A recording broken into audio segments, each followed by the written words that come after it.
First, I want to thank Benjamin for that very kind introduction and welcome everybody. I know I'm competing with lunch here, so including for myself. So bear with us here. I also want to thank the African Studies Association and the African Studies Review for the invitation and privilege of presenting this year's ASR Distinguished Lecture. Let me begin by providing a little context to the topic that I've picked today. When I was approached about presenting this year's ASR Lecture, I was engaged in a field research project in Baringo, Kenya, where I've been working intermittently over the past 35 years. I told the ASR my theme for the talk would need to closely relate to my current work, which might be a bit more ethnographic and region-specific than previous ASR lectures. However, as I worked on the paper, I realized that it touched on several important larger themes in African studies that might be of interest to a more general interdisciplinary audience, which I hope is the case.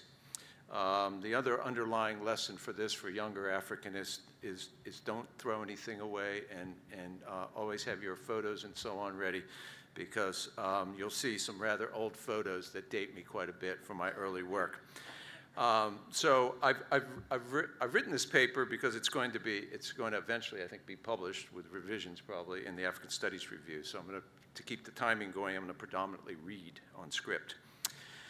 So let me begin. On a recent hot Sunday morning at Marigat, Kenya, I was asked by a local chief if I would meet with the Council of Ilchamas elders in a small settlement about 12 kilometers away. At that time, the area had just come out of a 2-year drought and was experiencing prolonged problems of violence and insecurity. As I bounced down a dirt road en route to the meeting, I prepared myself for the common but deserved community request for development assistance, especially for schools, health clinics, and roads. Upon my arrival, 5 elderly men sat on 2 wooden benches next to the chief's small office. The chief, who I've known for more than 35 years, gave a quick update of the area's 2 major problems. One problem noted was environmental, the invasion of the Prosopis juliflora plant, which has taken over many of the community's settlements in key grazing zones. The other was political, the violent attacks by a neighboring ethnic group and associated losses of valuable lands. Gesturing to the proliferation of Prosopis in the area into a nearby camp of internally displaced persons, he could easily and visually make his point. Instead of appeals for funding assistance, the elders had requested the meeting to inquire about publications and old colonial maps that could document the ethnic, so-called tribal boundaries in the area so that they could build a legal case to recover their lands and hopefully halt further conflict. They said that they wanted to show that their larger neighbors were not abiding by the official boundaries of the colonial-imposed native reserves, in quotation marks, which at one time were a source of strong local contention in the area. In the past 15 years, the leader of the council already had been involved in 2 significant legal cases brought by the community against the government of Kenya, one associated with the introduction of the destructive Prosopis plant and the other with political discrimination.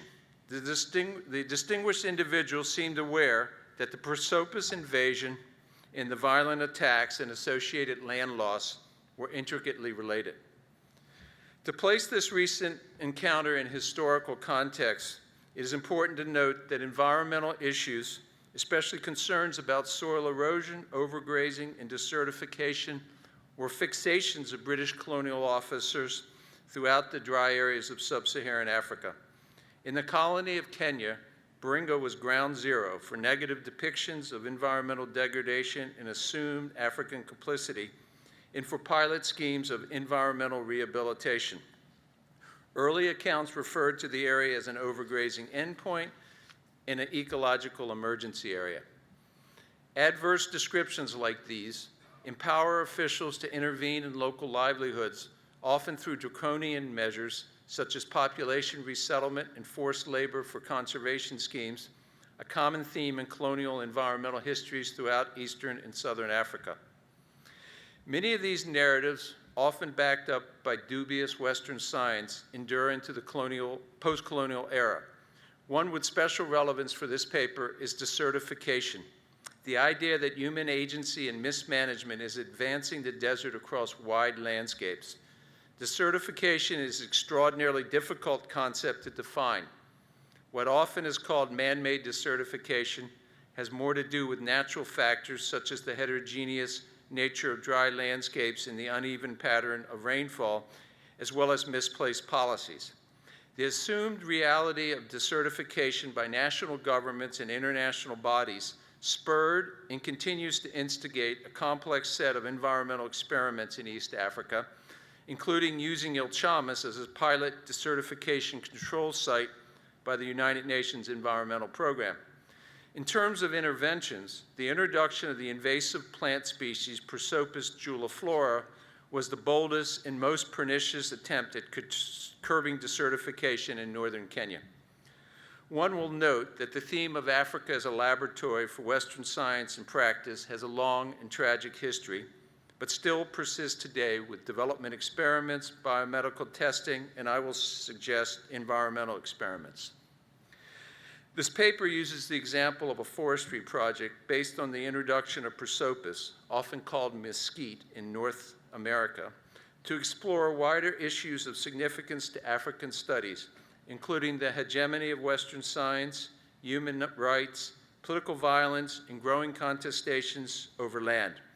It will be argued that a focus on this thorny plant exposes a range of prickly political, social, and humanitarian issues that are difficult to disentangle from each other, but that need to be understood against broader struggles for political representation, resources, and cultural identity by minority and indigenous groups in Kenya and throughout Africa.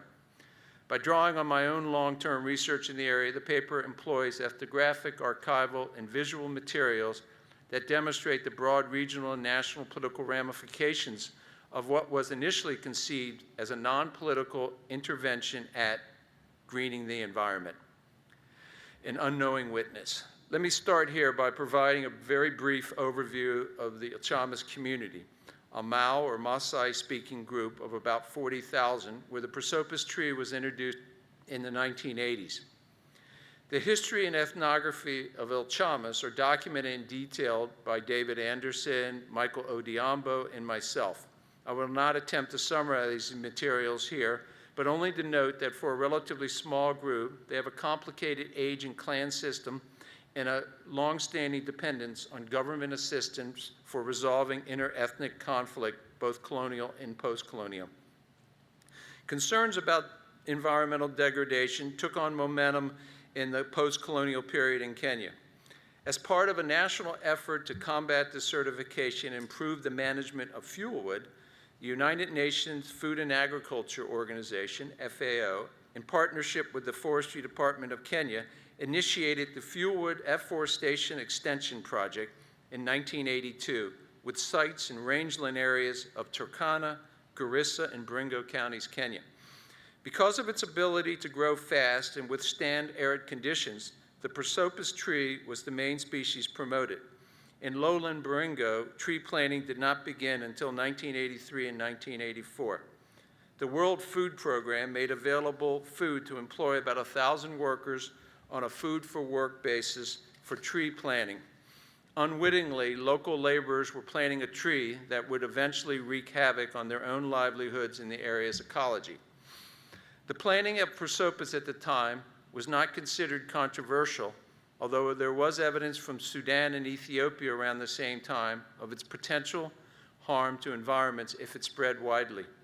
One elder who recalls the negotiations with the project in the 1980s remarked, "The people trusted the government, so we supported the project.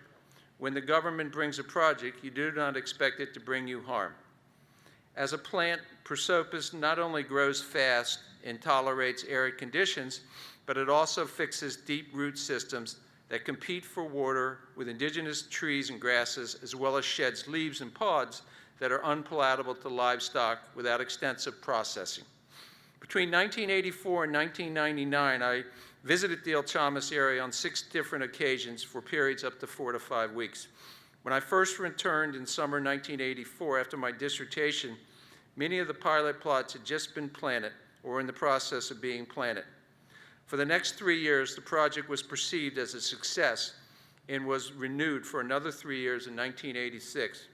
When it finally ended in 1990, about 740 hectares of prosopis had been planted in the area. Let me now briefly show a map and a few photos of the initial planting. Is this going to work? I see it, but I don't think anyone else. Okay, yeah. So this is just a map of Lake Baringo area and gives you a sense of where it is relative to Kenya, northwest Kenya. This is a map that was done in 2005 that just shows you around the lake area the amount of prosopis invasion in that area. Okay, and it's spread much, much more since then. This is 1984, the Food for Work program, women of course, doing the work, planting trees outside Marigat, Kenya. This is one of the pilot plots in 1984, and if you pay attention to a metal roofed cattle dip in the back, you'll see, there it is on the bottom, that's the prosopis. This second picture was taken in 2004. And as I'll discuss, I rephotoed all the different landscapes of the area. Okay. Now, okay, good. Okay, in reviewing my field notes of June 1989, little mention is made of the forestry project, except to note in Nambo, the largest settlement in Il Chamas, and I quote myself, the FAO project has planted some very impressive tree areas that are fenced off. In a field visit 8 years later, however, my notes mention the spread of the plant in that, I quote, there does not seem to be much open swamp grazing now. The seasonal swamps are key elements of the pastoral ecology of the area. During that summer of 1997, I interviewed a senior Il Chamas leader near his house where he remarked about the cool shade and breezes that the prosopis provides. Only 6 years later, he was one of the main initiators of the Eradicate Prosopis movement and a signatory to a lawsuit against the government, the spread of dissent. By 2000, the prosopis issue had become a concern to the community. The unprecedented El Nino floods of 1997-1998 led to a rapid spread of prosopis. My field notes from 2003 and beyond continually reference the prosopis problem. In June 2004, I write, the Il Chamas, complain about nowhere to graze cattle because there is no grass due to prosopis trees. I would say that more than half of wetland grazing had been removed due to prosopis tree encroachment. In 2002, local leaders wrote a letter to the UN FAO demanding that it eradicate prosopis or they would sue them. By 2003, they bitterly complained in interviews about human infections caused by the sharp thorns, continued loss of valuable pastures, and the harmful effects to livestock from consuming its sugary pods. With the decline in President Daniel Arap Moi's power, who was from Central Baringo in the early 2000s, pending his retirement in 2002, the community was emboldened to seek justice. The government, however, was trying to dilute tensions over prosopis by publicizing its potential benefits to the community, including improved supplies of fuel wood, reduced aridity, and the greening of the area. During the first half of 2003, there were numerous meetings between the Forestry Department and the Il Chamas community to seek possible solutions.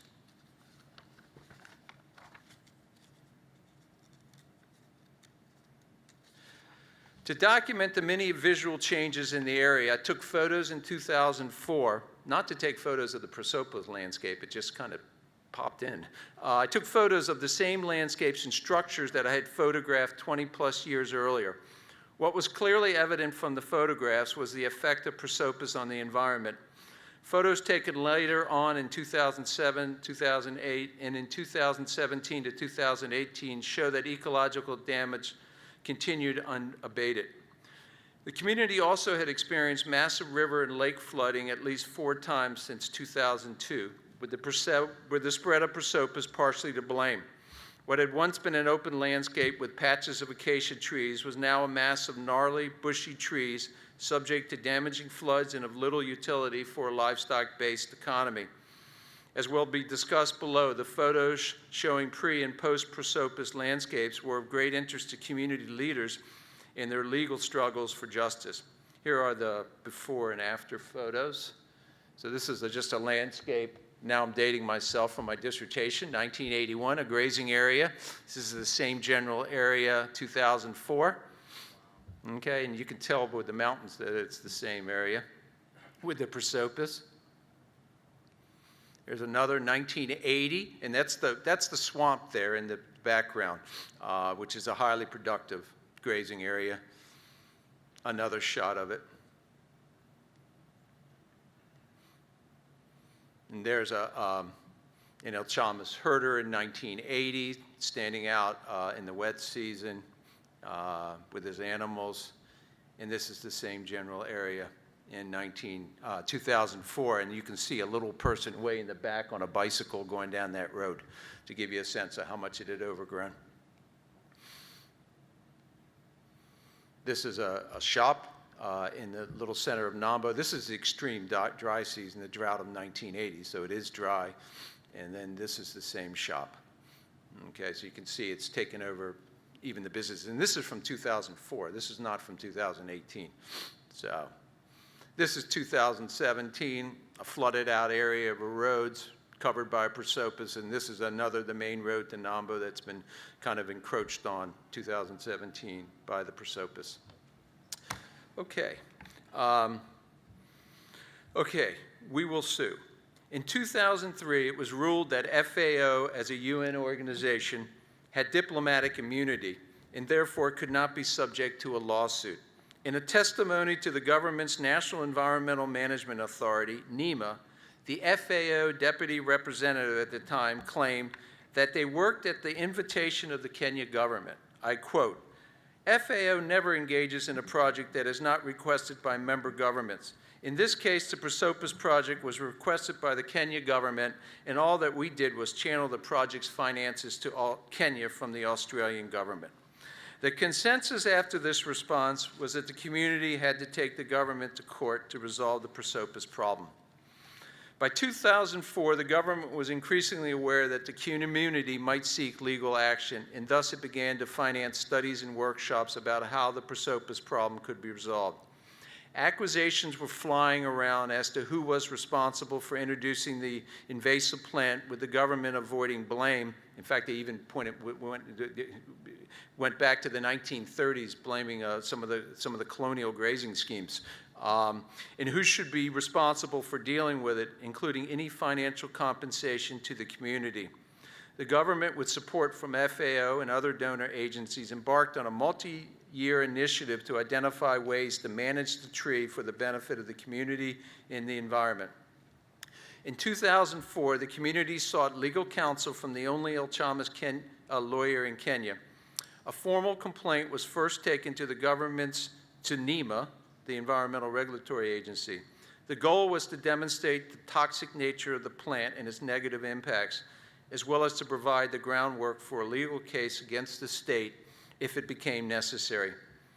Following a lengthy deliberation, NEMA recommended that Prosopis be declared a toxic weed under the Kenya's Noxious Weeds Act and that it be eradicated. However, the government's position still was that Prosopis was bringing benefits to the area.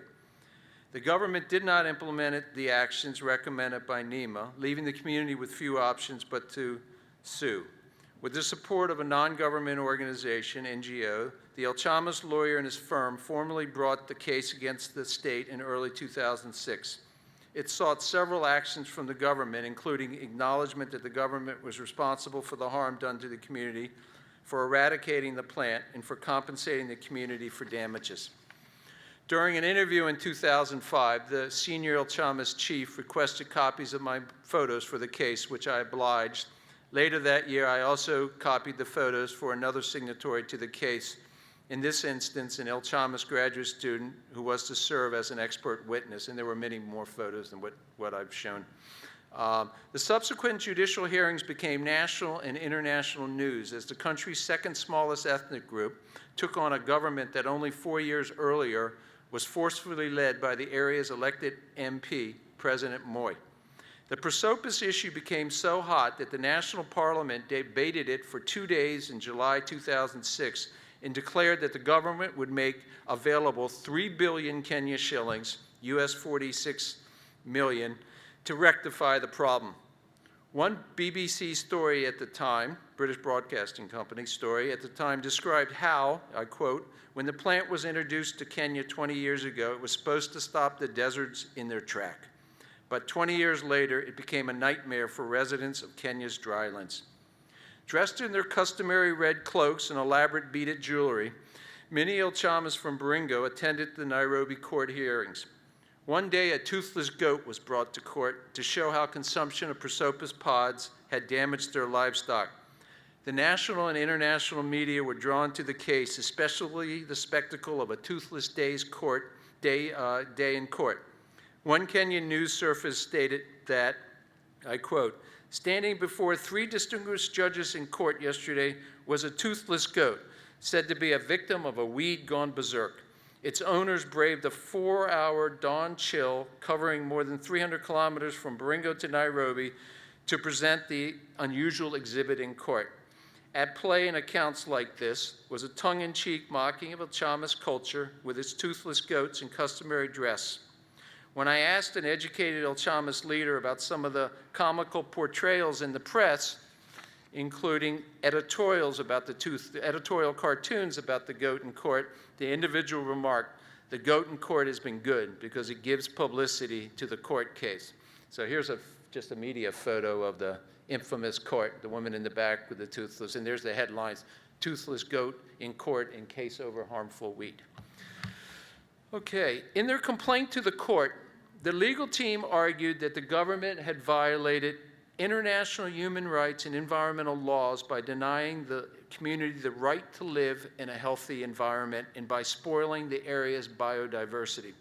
They noted that the government had breached the international conventions on biodiversity and environment in development and that their right to a clean and healthy environment is being breached, and I'm quoting from the legal case, being breached by its unabated spread of prosopis.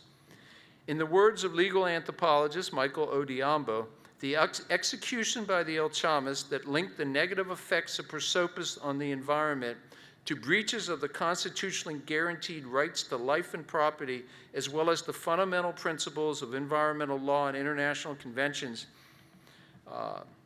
To make matters even more interesting, the defense lawyers for the government took a similar tack of drawing on international protocols in their arguments. According to the defense, Kenya was a signatory to the UN Framework on Convention on Climate Change in the Kyoto Protocol. They claimed that reversing desert-like conditions through the introduction of prosopis was consistent with clean development. From the government's position, prosopis can be used in a positive way to sustain development, control climate change, and reduce greenhouse gases in the atmosphere. The judges in this case were not convinced of the government's argument. On December 11, 2007, they ruled in favor of the Ilchamas community, sparking a community-wide celebration. According to the ruling, the government should be held, and I quote, accountable for the damages caused by the introduction of prosopis juliflora to the region, and immediately form a commission of experts under terms of the court to quantify the damages and costs to the Ilchamas community. It was soon apparent, however, that the court orders were not going to be implemented. The only meaningful action taken by the government was to classify prosopis in 2008 as a noxious plant, which meant that strict regulations on charcoal exports could be lifted from affected counties. The government continued to look at a range of the uses of the so-called devil bush. The findings of most studies, however, point to management of the plant as the only viable alternative, even though most Ilchamas are very skeptical about this. One elder complained, "It is very bad. It is in the swamps. The pods are very sugary and hurt our goats' teeth. This talk of management is just a small thing." Another individual explained, "We have seen the bushes grow very fast. The government says it's too expensive to eradicate, so we must learn to management. That is not possible. We need total eradication." Charcoal making and sales is a set of income-generating activities that prosopis provides. However, for many El Chamas with their pastoralist legacy, charcoal making is a culturally inferior activity, and even to this day, several families want nothing to do with it. The government to this day still makes references to how prosopis halted desertification in the area, increased vegetation cover, and provided a source of income. When questioned about these claims, one El Chamas elder explained, "We would rather live with sand than to have our livestock die from this problem. Who will speak for us?" Around the same time that major concerns about prosopis were expressed, the community also began to explore the possibility of petitioning for its own political constituency in Central Baringa. Once again, the timing coincided with the pending retirement of the former MP of Central Baringa, President Moy. The need for political representation took on a special urgency with the prosopis problem. Many individuals who I talked to talked about the prosopis controversy and the need for an MP. One individual remarked, "We have not had the MP to let the country know about our problems and to get the funds to do something about it." The El Chamas lawsuit against the government was formally filed in March 2004. The Constitution at the time allowed for a minority indigenous group to have a designated political representative, such as an MP, if it could be shown that the community is discriminated against under the current electoral system. The same El Chamas from the prosopis case was involved in this, but the lead attorney was Kenya's leading human rights lawyer.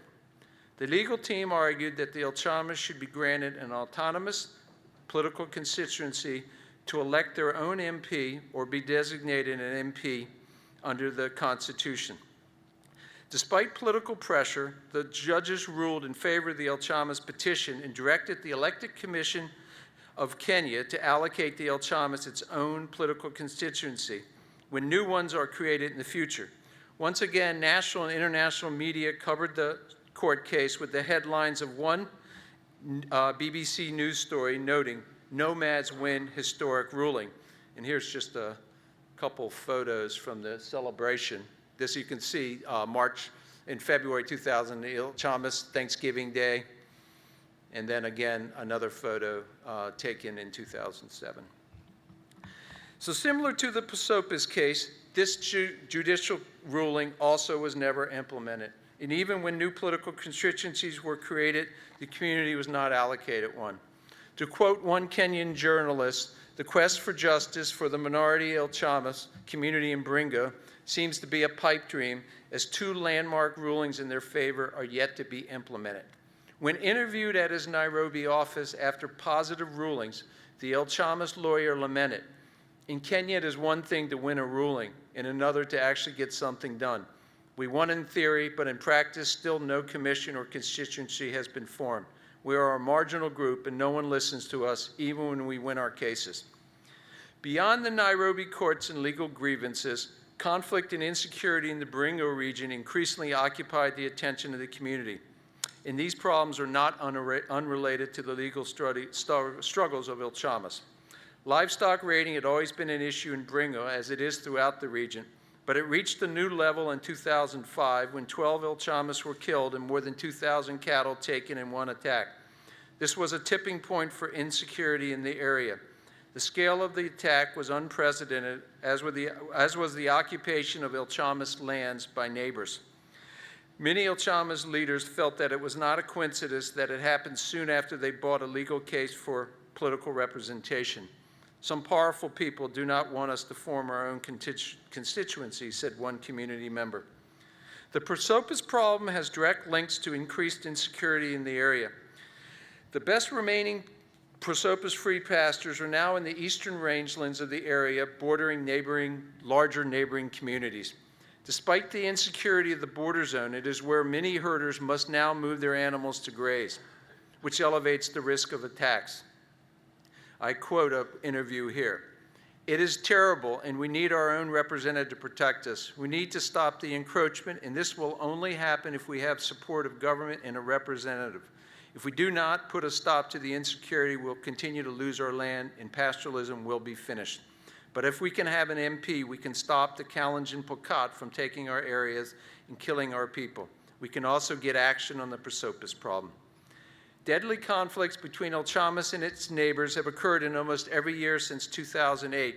And by the late 2000s, El Chamas youth were armed with weapons, mainly Kalashnikovs, AK-47s. In contrast to the past, these raids entail burning houses and schools, terrorizing women and children, and adjusting ethnic borders, a form of boundary marking through violence that Charles Tilley wrote about with regard to state-making in Europe. This form of political violence has characterized much of northern Kenya for the past 40 years, but only reached the El Chamas area in the past 10 to 15. It was at this time that I would argue Central and South Baringo became part of northern Kenya, a region less defined by geography than by weak state authority, intermittent presence of army forces, multiple parties who control violence, and the arming of local communities for defense. In this sense, what I call the AK-47 boundary line has moved markedly south than Baringo over the past 20 years. The insecurity in the area, as well as the Prosopis issue, is embedded in vicious local and national politics that leave El Chamas increasingly vulnerable. Land is in short supply and heavily contested in Kenya, and land-based conflicts have occurred throughout the country since the 1990s. Large-scale geothermal energy sources have already been found in Baringo County, and rumors of oil potential, which is currently being exploited in the border county of Turkana, make the stakes for control of land even higher. Although on the periphery of Kalenjin politics, Bokat are still part of the larger Kalenjin community, which President Moi was from, and both Kenya's Vice President, William Ruto, and Baringo's County Senator, Gideon Moi, the son of the former president, are Kalenjin with noted presidential aspirations. Despite claims to the area, they and their elected counterparts have done little to stop the land invasions and insecurity. Consequently, many El Chamas have been displaced and are now staying at an IDP camp or with relatives in the area's central and western villages. Since 2006, displaced families have been able to move back to their home every 12 to 15 months before another large-scale attack, but current displacement appears more permanent with the IDP camp already in existence for more than 1 year. Moreover, El Chamas elite have begun to move and build homes outside the area to avoid insecurity, representing a significant loss of political and investment capital for the community. And here's a shot of the IDP camp in 2017 at El Dume. Contrast that with the celebration 9 years earlier.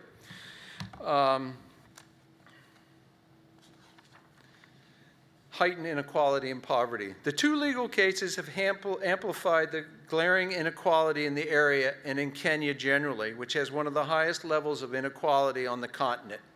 Without sufficient livestock, charcoal making has become an important income source for increasingly large numbers of poor in the area, especially widows and female household heads. Those El Chamas who have been able to attain education and acquire salaried positions outside the area, and many of the elite families have done so, are buttressed against the destruction caused by Prosopis and insecurity. With increasingly large numbers of youth, especially young males outside the area, minimal numbers remain to protect against land encroachment and violent raids. Those individuals with salary jobs outside Baringo regularly remit money to family members in the rural areas and until recently often invested in the area. These revenue flows represent a significant source of survival and investment capital for the area, but are threatened by the area's problems. With decreased grazing land due to Prosopis and ongoing insecurity, many educated elite are rethinking investments in the area. One wealthy individual with a senior job in Nairobi wonders if there are any good investments left in Baringo, or whether in livestock or anything else. And then there are a number of leaders that have talked about in interviews with me about the need to keep their assets in Baringo, and that the big tragedy is so much investment is outside.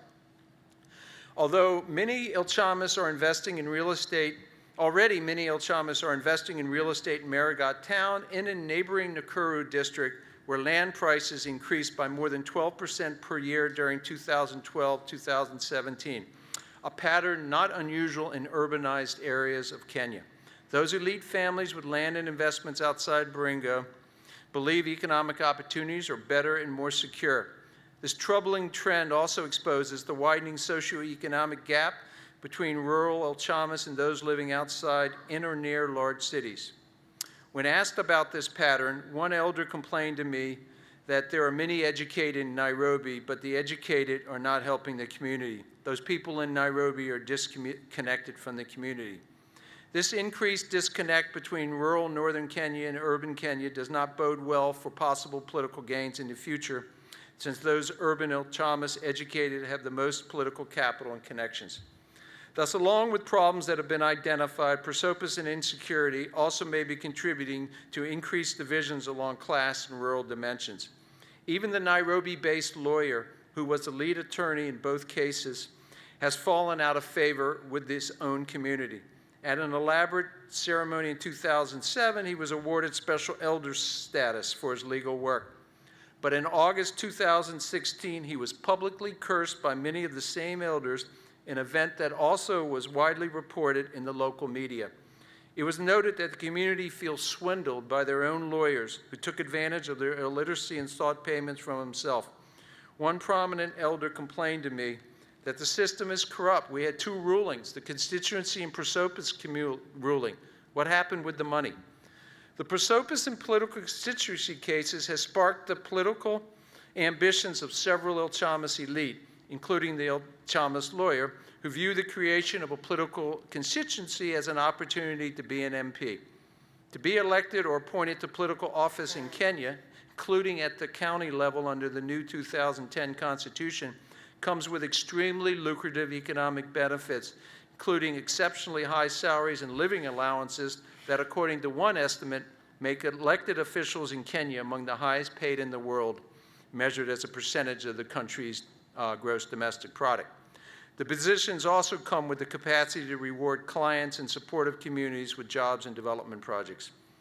The competition for political office, as well as the government's waiting game over the court rulings, has diluted some of the demands for justice in both the prosopis and constituency cases. Their concern with prosopis removal by the elite and compensation is less urgent than it was 10 years ago, although the related issue of political representation remains a key issue for them since they could benefit from it. Those in the rural areas, in turn, continue to live with the hardships of prosopis, insecurity, and poverty.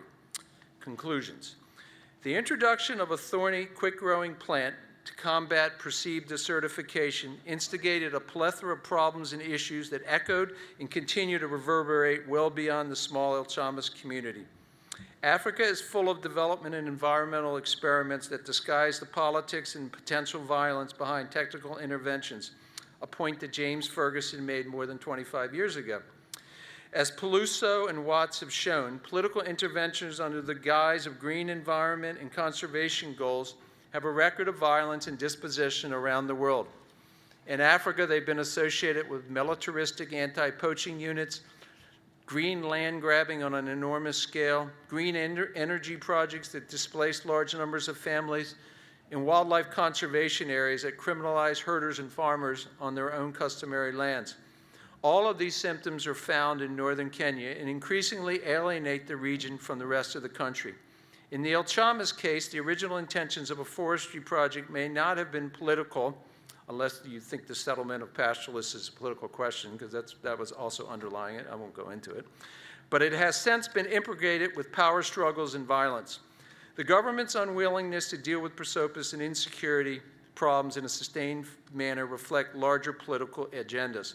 The prosopis and related problems in El Chamas expose a national political culture where the government forms, commissions, makes promises, and judicial victories occur in state courts, but where politicians pursue personal agendas that leave communities to fend for themselves. Sounds like our current government now, by the way. The use of litigation as a strategy to gain a political voice against injustice is increasingly pursued by El Chamas and other indigenous groups in Africa and elsewhere. In Kenya alone, more than 15 indigenous groups have sought legal recourse for their own political constituencies. Odiama points out that the increasingly litigious nature of El Chamas society reflects a wider trend in the use of legal instruments by indigenous minority communities around the world. He references the Komarov's concept of lawfare and how many indigenous groups increasingly pursue their political and economic goals by relying on courts often with support from NGOs and activists.